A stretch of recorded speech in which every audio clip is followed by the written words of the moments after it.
Have you been looking on Zillow or realtor.com and wondering, how did they come up with the price of this home? Hey guys, President of East Realty, part of the Johnson Group here in beautiful Savannah, Georgia. And today is the SEC Championship, UGA against Alabama. Big stakes on the line. So I'm wearing my UGA hat. My wife got it for me. I'm a Notre Dame fan, but married into UGA. So we're Go Dogs today. But today we're going to be talking about how sellers and their agents come up with those numbers that you see on Zillow, Trulia, and anywhere else you see it. Okay, but first we're going to talk about the stats in November because they're in. We're going to try a medium home sales price per square foot, homes on the market, closed homes, days on the market, and we're going to get all that information from our system called InfoSpark, provided to us by the Savannah Area Board of Realtors to keep us ahead of the game so that you're ahead of the game. So let's just dive on into the stats. But before we do that, if you could do me a favor, like, share, subscribe. If you get any value from this video, send this video to your friends and family looking to buy or sell a home so they can have this information and they're armed to the teeth so that when they go do their business, they're ready. But let's get right into the stats. So let's get into the median home sales prices in the three hottest markets in our area. We're talking about Savannah, Pooler, and Richmond Hill. Okay, so median home sales price, and we're talking about November of last year compared to November of this year. Okay, so we're going to be going over that right now. So last year in Savannah, the median home sales price was $319,000. This year, $350,000. We're up by 9%. In Pooler last year, it was $352,495. This year, $385,995. We are up by 9%. And last year in Richmond Hill is $377,500. This year, $429,500, up by 12%. Now we're going to go over new listings on the market. So in Savannah, last year, there's 315 new homes on the market. This year, 335. We're up by 6%. Last year in Pooler, 59 new homes on the market. This year, 64, up by 8%. And last year in Richmond Hill, there was 88 new homes on the market. This year, 80, down by 9%. Now we're going on total homes on the market, homes for sale. So in Savannah, there's 834 homes on the market last year in November. This year, 947. We're up by 12%. In Pooler, there was 192 homes on the market. This year, 153. We are down by 20%. And last year in Richmond Hill, there was 289 homes on the market. This year, 214. We're down by 26%. Closed homes on the market. Last year in Savannah, there was 280 homes that closed in Savannah. This year, 260, down by 7%. And last year in Pooler, there's 54 homes that closed. This year, 75, up by 39%. That's great. And last year in Richmond Hill, there were 72 homes that sold. This year's 54, down by 25%. Now we're going to talk about days on the market. And this is from when you put it on the market in the MLS till it closes. So last year in Savannah, there's 34 days on the market. This year's 33, down by 3%. That's good. A little bit faster to sell your home in Savannah. And Pooler is 33, and this year's 32. Same thing, down by 3%. And last year in Richmond Hill, it was 25 days on the market. This year, 57 days on the market, a lot longer to sell a house in Richmond Hill right now, is up by 56%. Now we're going to talk about the price per square foot, and this is like your Zestimate number. You take this number, multiply it by your square footage if you live in these areas, and it'll give you a ballpark of what's going on. But in Savannah last year, the price per square foot was $187. This year, $211. Up by 11%. Last year in Pooler, it was $167. This year, $186. We are up by 10%.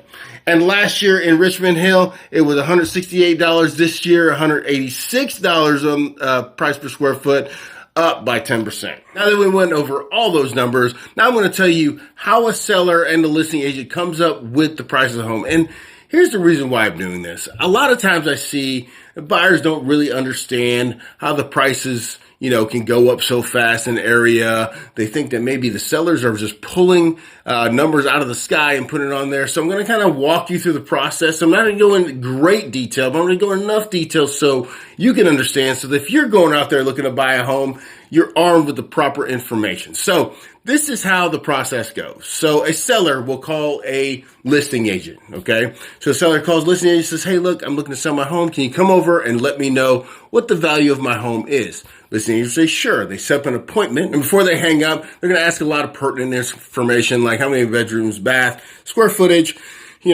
what kind of appliances they have, all the information you would need to know to value a home, okay? Then once the listing agent gets off the phone with the potential seller, okay, they'll go to their system, the MLS, verify all this information. So if this home has been listed before on the MLS, all that information will be right there, very easy for the agent to look up. But if not, there's plenty of other ways we can look for that information. County tax records is another good place to go to find all that pertinent information. Now, once we gathered all the information, I'm going to give you an example. We're just going to say that the home is a 3 bedrooms, 2 bath home with 1,900 square feet, 2-car garage with a 1/4 acre lot, okay? That's our statistics for the home that we are looking to give the seller the price of, okay? So if they're going to put it on the market. So we're starting there, right? The first thing the agent's going to do is going to take that address, punch it in the MLS, and it's going to take them straight to the neighborhood, that address in the MLS. Then the agent's going to go around that neighborhood. So if it's in Godly Station, for instance, it's going to go in Godly Station. They're not looking all of Pooler. They're looking at that one area. And to be honest with you, we are trying to get as many homes as close to the subject property as possible that meet the same criteria. That way we can get a most accurate picture of what the value is of that home, right? So I'll take that neighborhood and I'll look for 5 solds in the past 6 months that are close to that criteria. Now, it'll be 3 bedrooms, 2 bath. Maybe it's 1,800 square feet and not 19. Maybe it's 2,000 square feet and not 19. But we're looking for ones that are close to that home that we're trying to give a price for. Once we find 5, I'm like, oh, great. I got 5 sold homes in the area in the past 6 months. Then I'm also looking, okay, there's active homes on the market. So I'm looking at those to find out what is the competition going to be? Who is out there already with their home on the market that's similar to ours that we're going to have to compete with, okay?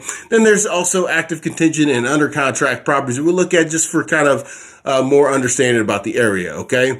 Now I'll look at the lease, the home that sold the least. So for instance, in this scenario, we'll say the lowest priced home that sold for 3 bedrooms, 2 bath in that area was $320,000. So we'll look at that home and we'll say, okay, I'll look at the building materials. I'm looking at the condition of the home. I'm trying to see whether or not the home is well maintained.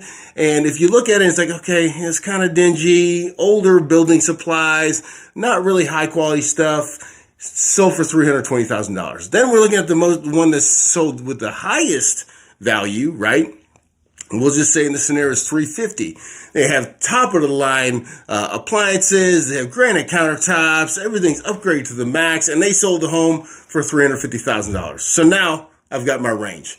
So we'll tell the listing agent will tell the seller, hey, look, this home could be priced anywhere between $320,000 to $350,000, okay? I'm going to send you this information and we meet for an appointment and we're going to talk about it, right? So then the listing agent goes to the appointment, okay? This is after the CMA has already been sent to the seller. They've looked at the numbers, okay?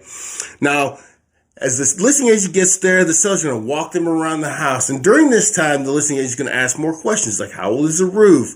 How is the AC? When was the last time the AC was fixed? When did you have this place painted? A lot of questions, right? Then the seller's going to tell them what they did to upgrade the property and all these things. And during this time of walking through the house, the listing agent is going to be writing down a lot of things that they see through experience of showing homes what buyers will key in on.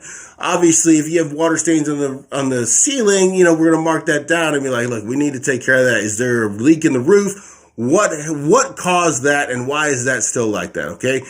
So after we gather all the information, we sit down at the table and say, look, you know what? I showed the seller, the listing agent will show the seller all the comparables in the neighborhood and say, we feel like you're more right in this middle range because you don't have the worst, building materials. The house is well maintained.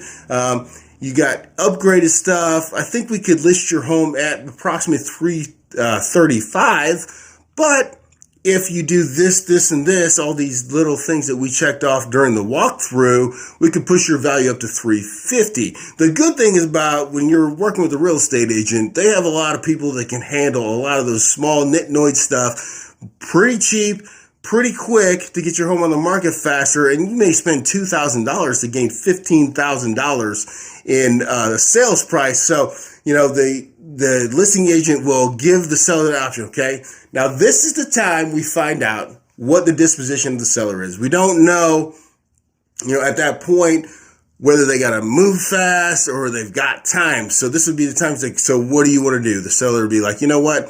I got to get out of here quickly. 335, that's fine. We'll put it on the market for 335. That's what you feel like. And then we'll go from there.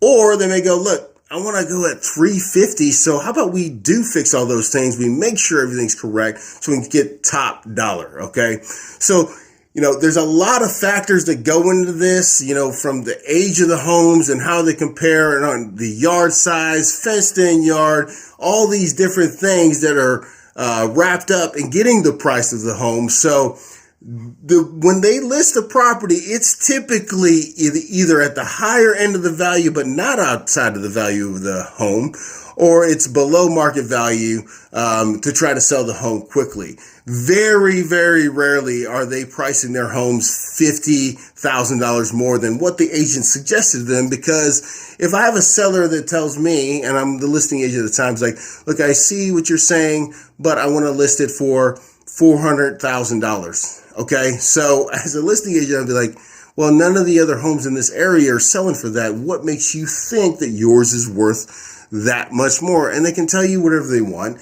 and that's fine.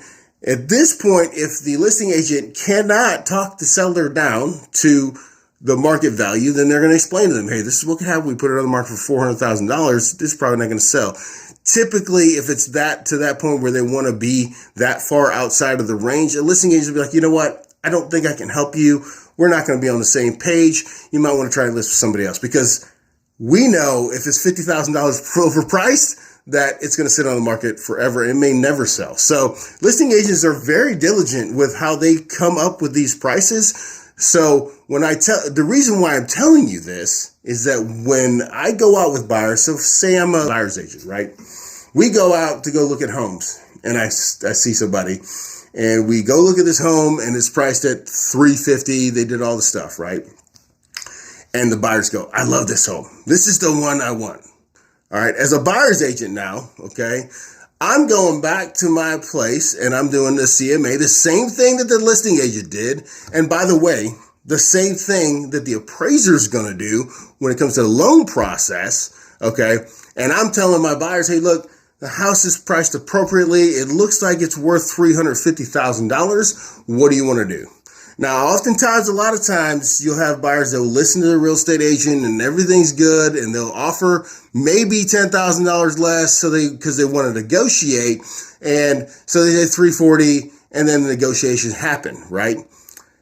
Some other times I've dealt with where there's buyers that want to offer $50,000 less. So if the home is on the market for $350,000, they want to offer $300,000, and against the advisement of the real estate agent, and they're like, I just don't understand how they could be bought the home for $275,000 3 years ago, and now they're listing it for $350,000. It just doesn't make any sense. I don't know what they could have possibly done to get the value to go up $75,000 in 3 years. Okay, so if you've watched my videos, the seller really didn't have to do anything. They bought the home 3 years ago. The property value has gone up 35% in the area. Okay, so essentially the market pushed that price up. It's not what the sellers did to the home to gain equity. It's the market that determined the equity, just like a stock market.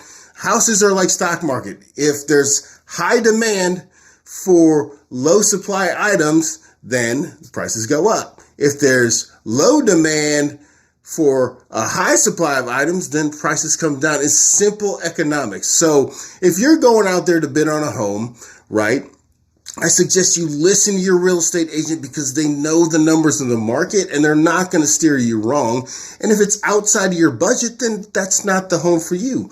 But if you love a home, put in a competitive offer so you have a chance to get the home, because these sellers, after going through everything that I described to you, do not want to mess with people that are going to, I want to do $350,000 off the price. they're just going to not answer you. It's going to end up leaving you as the buyer frustrated. I'm putting all these offers out there. I just don't understand why the sellers aren't biting. I just showed you why they're not biting, because they know the value of the home. So I just wanted to put that out there, because I know a lot of times it's confusing on how these prices of homes come about, but I'm going to tell you, if you're working with a great real estate agent, they're going to keep you in the loop and make sure you are protected so you get the value that you deserve, okay? But don't start the negotiating price from a very low price, because it's not really a negotiating if there's only one person negotiating. So thank you guys for watching. I really appreciate it. If you got any value from this video, do me a favor, like, share, and subscribe, and tune in for the next one. I'll talk to you guys soon. Bye.